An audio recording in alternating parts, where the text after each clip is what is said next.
j'espère que vous allez bien. Alors, je me présente, je m'appelle Annie et je suis l'animatrice de ce petit podcast tricot. De retour, la gang!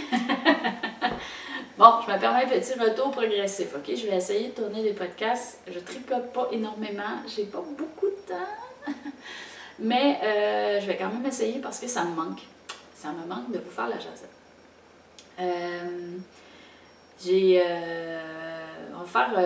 On va faire une nouvelle section que je vais appeler tranche de vie. Alors, tranche de vie, bon, dans les derniers 6 mois. Bon, premièrement, ma maman est décédée relativement subitement. Elle a été diagnostiquée d'un cancer du pancréas au mois d'avril et le 11 juin, mon père l'a retrouvée sans vie le matin. Ça a été très brutal, on ne s'y attendait pas. Là. Elle avait eu des soins dans la semaine et elle s'en allait elle a commencé sa chimio sous peu et elle n'aura jamais eu le temps de commencer la chimio. On pense que c'est, selon ce qu'il nous dit, ce serait un caillot au poumon qui l'aurait emporté en fait. Très difficile à prendre, mais en même temps, on ne voulait pas l'avoir souffrir non plus, donc que vous dire, ça fut très difficile. Bon, la situation étant que ma maman prenait bien soin de mon papa qui, lui, a des difficultés pulmonaires et qui a besoin d'un coup de main, en fait, pour pouvoir rester dans sa maison. Donc, tranche de vie, on a décidé, suite à des discussions avec lui, avec ma petite famille ici, hein, notre clan, puis suite aux discussions avec le clan, on a décidé de vendre la maison dans laquelle je fais mes tournages et d'aller en agrandissement sur la maison familiale, la maison de mon père. Donc là, c'est un petit peu bizarre. Évidemment, en mi-génération, on fait un petit appartement pour ajouter une nouvelle personne. Donc une petite maison après une maison familiale. Là, on fait un peu l'inverse. On se fait une grosse maison après la maison familiale. Alors, on a brassé mon père pas mal à l'automne. Malheureusement, c'est pas terminé. J'espère que le projet va voir le jour au cours du printemps. En attendant, j'ai décidé que je m'y remettais. On a, disons, organisé notre fonctionnement pour répondre aux besoins au niveau de mon père, au niveau de la famille, au niveau du travail. Bon, on a tout revu un peu l'organisation et ça a chamboulé mes habitudes de tricot. Et en fait, bon, le cœur, il n'était pas non plus ben dans. J'ai eu beaucoup de mots de tous, merci, c'est difficile, c'est un moment difficile, il y en a plusieurs qui avaient déjà subi la perte de leur mère, mais bon, la vie continue, puis on essaie de remettre ça. Moi j'avais mis pause sur le podcast parce que je voulais pas avoir l'air mélo, dramatique dans le podcast. Je trouve mon podcast, il ne sert pas à ça, il ne sert pas à me plaindre, il ne sert pas à pleurnicher, il sert à vous montrer ce qui me rend heureuse, ce qui me fait triper. Alors voilà. Bon, fin de ma tranche de vie. Je vais vous en faire d'autres parce que probablement que je vais pouvoir vous faire la petite jasette par rapport à la progression du projet. Et c'est ça. Hein? Qu'est-ce qui se passe dans mon quotidien? On revient au tricot. Je pourrais parler des projets terminés parce que lors de mon dernier podcast, le 60e que j'avais tourné en juin, je travaillais sur une étole. Alors, le mot du jour, étole. Une étole en intarsia. Donc, en travaillant avec 8 rangées de laine tricotée et si on veut joindre, là, au fur et à mesure qu'on travaille les rangs, ce qui donnait ceci. Alors voilà, ça c'est mon étole. Il y a un mélange de soie. Très confortable. Je l'aime beaucoup. Je l'ai porté l'été. Je ne l'ai pas porté cet hiver, malgré que je pourrais, parce que c'est quand même relativement chaud et confortable. Je pense que je pourrais. J'ai décidé d'utiliser mon spurve, mon foulard mauve que j'avais tricoté l'an dernier. Alors voilà, c'est avec lui que je passe mes journées d'hiver. Sur les broches, bon, quoi de neuf sur les broches? Premièrement, mes broches sont très, très usées. Quand je suis retournée dans mon panier, j'ai fait « Ah, mon câble il accroche. Ah, mon câble est cassé. Ah, il me manque telle grosseur d'aiguille. » Bon, vous voyez un peu, genre, on aurait dit que j'étais déçue de tout ce que je trouvais dans mon kit à tricot. Mais j'ai décidé d'attaquer... bon, ben, pour recommencer, ça me prenait un modèle qui me tentait. Alors, je suis allée sur Ravelry. Et j'avais fait une sélection de mes favoris. Quand j'en trouve un vraiment beau, je l'ajoute dans les favoris et je mets un petit tag maman dessus. Et puis après ça, quand je me cherche quelque chose qui me tente pour moi, à moi de moi, je sélectionne parmi ceux-là. C'est ce que j'ai fait. Je suis allée dedans et j'arrivais pas à choisir. Quand tu ne sais pas ce que tu veux faire, tu veux t'y remettre, tu sais pas lequel, tu sais pas qu'est-ce qui plairait. Bon. Alors, j'ai choisi de faire choisir quelqu'un d'autre. En fait, j'ai fait le tour de la petite famille, j'ai demandé les préférés et j'ai terminé avec le modèle que mon conjoint a choisi, qui s'appelle Cabretta. Là, malheureusement, j'ai imprimé le modèle et il n'y a pas d'image. Je cherchais une image. J'ai imprimé le modèle en français. Mais malheureusement, mes images n'étaient pas intégrées dedans. Si j'avais imprimé le modèle en anglais, vous auriez eu les images. En tout cas, vous pourrez aller le voir, je vais vous mettre le nom en bas de l'écran. Cabretta, c'est une veste qui attache, mais comme le panneau est plus long en avant, pour qu'on puisse l'attacher en châle, là, ici, là, avec une broche. Il n'y a pas de bouton en avant. Il est relativement long, je dirais peut-être... le bas des hanches, mi-cuisse au maximum, là, mais quand même relativement assez long. Et bien sûr, il est plein de câbles. Alors, je vous montre. Ça, c'est le dos. On va le mettre dans le bon sens. Ça, c'est le dos. Vous voyez les câbles que je parle? Hein? Donc, le câblage, ça, c'est la section du dos en haut.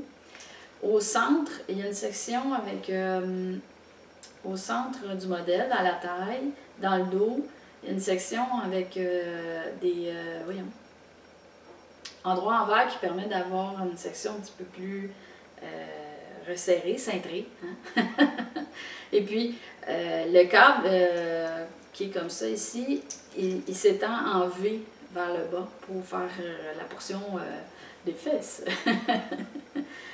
Alors voilà, c'est un morceau qui n'avait pas de couture, donc j'ai fait un montage provisionnel en haut, là, provisoire, un montage provisoire en haut avec un crochet et un restant de laine que j'avais. Et là, pour le faire, là j'ai hésité, vous avez toujours le choix. Hein? Vous pouvez prendre la laine plus économique, synthétique, facile à laver,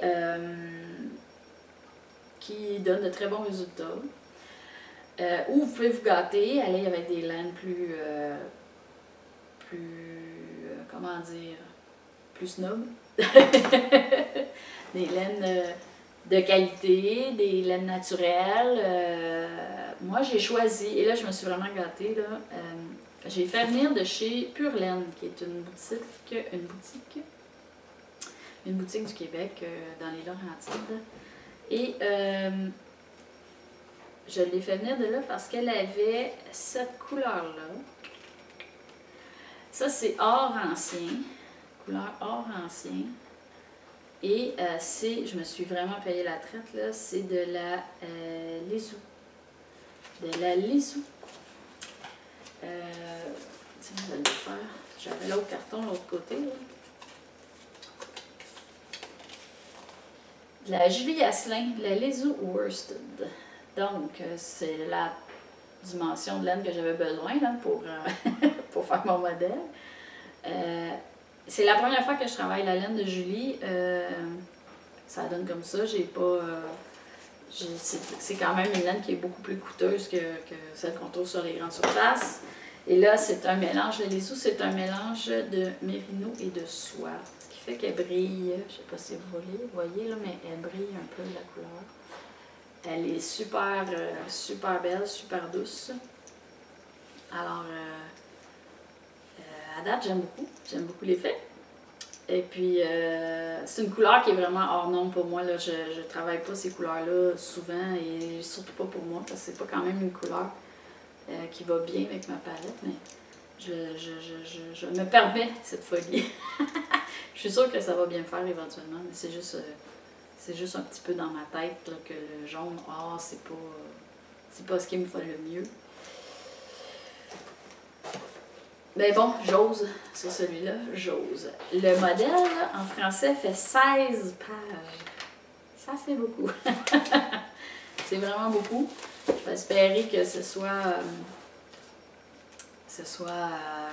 sans trop d'erreurs. On va essayer de produire quelque chose qui a une belle qualité. Voilà, ça c'est mon projet à moi, de moi. Alors, je me suis payé la traite avec de la belle laine de Bisou. Mais ce qui m'a vraiment craqué et qui n'est pas présentement sur mes broches, ok, c'est mes projets futurs parce que en fait, j'ai reçu, écoutez, cette semaine, c'était la semaine de Noël, là, la première semaine de janvier. Je reçois cette boîte ici, qui est ma laine de Julie, comme ça. Hein? Et j'ai reçu une autre boîte, celle-ci, qui est de Knitpicks parce que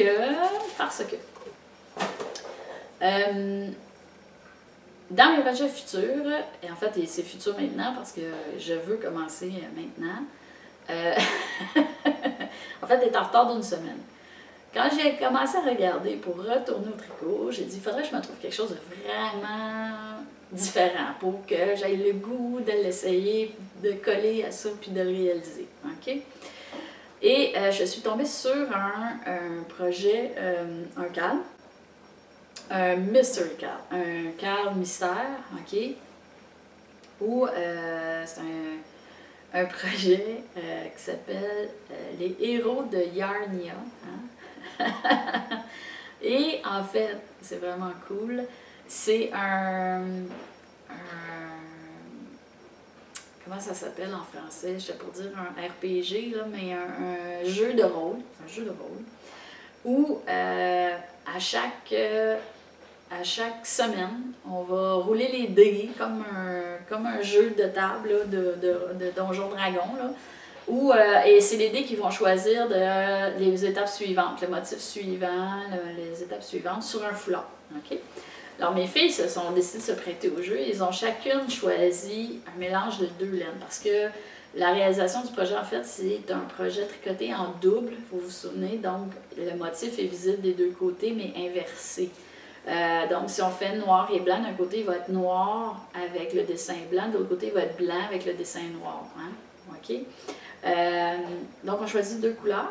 Et puis, il y a des grilles avec des motifs différents. Et tout dépendant de ce qu'ils vont attraper, ça va changer le motif. OK? Et bien sûr, ils ont un super-héros qui a des super-pouvoirs. Ils peuvent changer le motif s'ils appliquent leur super-pouvoir. Ils ont un chat félin d'attaque qui leur permet aussi d'avoir des contre-attaques ou de changer les motifs. Bon, OK, c'est un jeu. Les filles s'y sont prêtées vraiment bien. En fait, on vient même avec des feuilles avec les photos, la force de tes personnages, combien tu as tiré au dé, comment ils se défendent, comment ils attaquent, etc., etc. Alors, les filles attendaient juste que je reçoive la laine pour pouvoir faire le premier indice et commencer, débuter l'aventure tricot. OK? Mais j'avais pas reçu la laine. Parce que j'ai commandé quand même en Noël et le jour de l'an. Il faut donner une chance, c'est le temps des fêtes pour tout le monde. Alors voilà, j'ai reçu ma laine aujourd'hui, ce matin. Alors c'est le déclencheur du podcast parce que j'avais écrit, entre autres, sur Ravelry que je recommencerai à tourner au moment où je recevrai ma laine parce que j'avais rien à vous montrer en tant que tel, j'avais rien fait, rien fait. Alors voilà, j'ai reçu la laine. Bon, pour Camille, ma plus vieille, elle a un manteau bleu, non, c'est pas vrai, il est gris maintenant. un manteau gris, mais elle a décidé qu'elle s'en foutait que ça fit bien ou pas avec son manteau. Elle voulait un foulard avec de la couleur. Alors, elle a choisi les deux couleurs. J'ai demandé à choisir une pâle et une foncée pour pouvoir faire la différence du motif. Et voici ce qu'elle a choisi. Ça, c'est Stroll Fingering. Hein? Il y en a un, c'est concombre, et l'autre, c'est eau profonde. Alors voilà.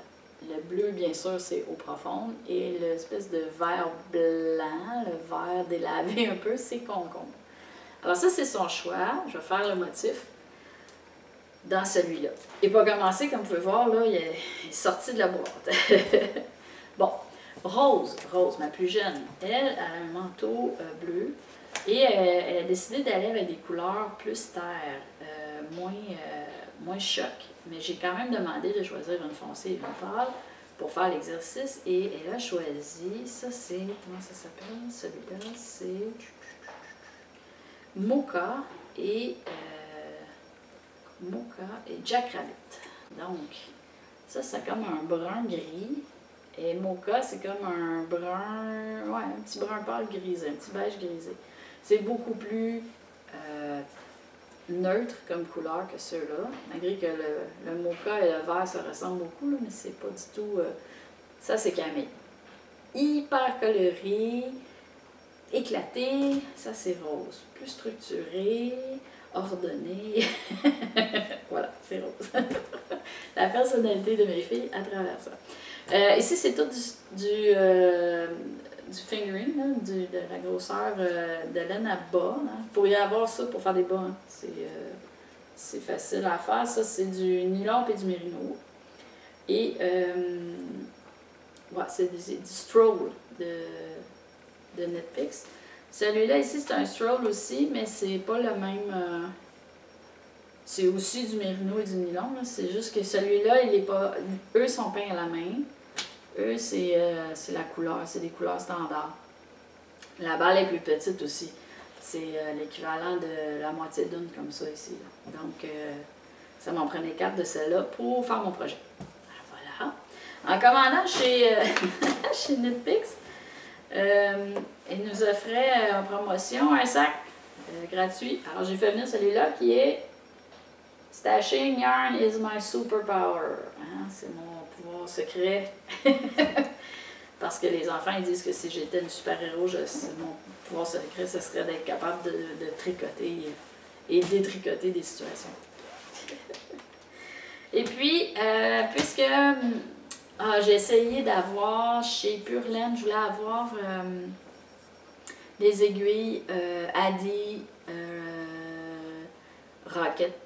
Turbo Rocket Socks, là, les aiguilles pour tricoter des bas de Addi. Sauf que, malheureusement, elle n'en avait plus. Je voulais avoir la longue parce que je m'en ennuie de mon aiguille longue. Alors, je suis rabattue sur Knitpicks et j'ai fait revenir une aiguille de 100 cm. Hein. La corde est très longue, on peut tricoter 2 bas sur une. Ça me manquait. J'ai essayé 2 plus petites, j'ai essayé les aiguilles, les 4 aiguilles. C'est ça que je préfère. Je vais m'équiper pour le faire avec des grandes aiguilles comme ça. Alors voilà, ça, donc, projet futur, ça s'en va sur mes broches aujourd'hui. Et probablement les 2 parce que je devrais pouvoir faire les 2 de front. Et je suis vraiment là, je vous le dis, c'est un peu fou là, de penser de pouvoir tricoter les 2 foulards de front en même temps. Chaque semaine, il va y avoir un nouvel indice pendant 8 semaines. Et je suis un indice en retard parce qu'on est à la fin de la première semaine et j'ai pas commencé parce que je viens de recevoir ma laine. Alors, idéalement, je ferais le pré-montage et le tricotage de la première semaine d'ici lundi. On va essayer. Alors, bon, c'est censé être un tricot mystère où je suis pas censée vous montrer l'évolution, mais comme ça va changer en fonction des dés et tout ça, je veux dire, n'importe qui va voir un peu n'importe quoi. Comme résultat, je vois pas de problème à vous montrer la progression sur les foulards. Je ne montrerai pas le modèle parce que je l'ai quand même acheté. Il est disponible seulement en anglais par contre. Tandis que le Cabretta, mon chandail que je vais faire en les là, il est disponible en français. anglais, français et d'autres langues. Là. Donc, si l'envie vous prend de vous le trouver à votre goût, vous allez pouvoir aller vous en chercher un modèle. Ce sont 2 modèles que j'ai achetés sur Ravelry. C'est à quelques dollars. Parfois, ça vaut la peine pour se procurer un modèle qui nous plaît vraiment. Alors voilà, ça c'est pour mes projets futurs. Et puis, pour me relancer, mon conjoint m'en fait plaisir. Il est passé à la boutique de journaux et il m'a acheté le Burda Tricot. Alors celui-là ici, c'est ton d'hiver. Je ne sais pas pour vous, mesdames en Europe, mais pour moi ici, c'est 13 $ canadiens. C'est pas donné. Mais il l'a pris pour le chandail qui était sur le dessus. En fait, il le trouvait très beau. En fait, j'adore. Mes filles ont passé à travers. Je vous montrerai. Là, ils ont fait des choix qui leur plaisaient bien. Je pourrais essayer de le trouver rapidement. Celui que ma plus jeune a retenu rapidement, c'est celui-là ici. C'est cette veste-là, qui est quand même, disons-le, spectaculaire et très longue. Je ne sais pas si je vais faire l'exercice pour celui-là, mais bon. Alors voilà. Si vous cherchez des inspirations, là, il y en a plusieurs dans les revues, dans les coins kiosques à revues. Moi, c'est des revues qui est difficile pour moi de m'abonner ici au Québec. C'est pas nécessairement facile de s'abonner à des produits comme ceux-là, mais je les trouve au coin de la revue, donc celles qui me plaisent, je peux les acheter. Et puis, me gratter un peu, titiller l'œil, parce que là, je ne reçois plus mes Vogue, parce que j'avais pris un abonnement à Vogue et je ne les reçois plus. Et je voulais changer, et j'ai malheureusement pas trouvé chaussures à mon pied ou un abonnement qui me permettait de les avoir à chaque mois, donc à chaque 2 mois, à chaque 3 mois, dépendant des parutions. Alors voilà. Donc si vous cherchez des idées que vous ne saviez pas, ça c'est disponible. Les modèles dans les coins de revue. Les modèles sont à l'intérieur, détaillés, en français, donc il n'y a pas de raison de ne pas trouver un modèle qui vous tente. Je sais que des fois, Ravelry, c'est un peu, c'est pas accessible nécessairement à tout le monde, puis pas toujours les modèles en français, lisibles ou accessibles. Donc, coin de la revue, facile, vous trouvez ce que vous cherchez. Il y en a, il n'y a pas juste les Burda, j'en ai trouvé d'autres. Il y a plein de compagnies qui en produisent. Donc, si ça vous intéresse, c'est de la petite lecture. On lit avec les yeux. Les yeux, c'est des bonbons pour les yeux, ce qu'on trouve là-dedans. Alors voilà. Bon, ça fait le tour de mon premier podcast Retour Tricot. J'espère que ça vous a plu. J'espère que ça vous tente de voir progresser ces petits projets-là. Et puis, je ne décolle pas de projets de défis présentement parce que vous roulez déjà sur des défis dans d'autres, avec d'autres groupes présentement. Et comme moi, ça va être en mode un peu progressif. J'aimerais ça. Je ne veux pas créer des attentes que je ne pourrai pas rencontrer. Alors voilà. Mais bon, alors sur ce, à la prochaine!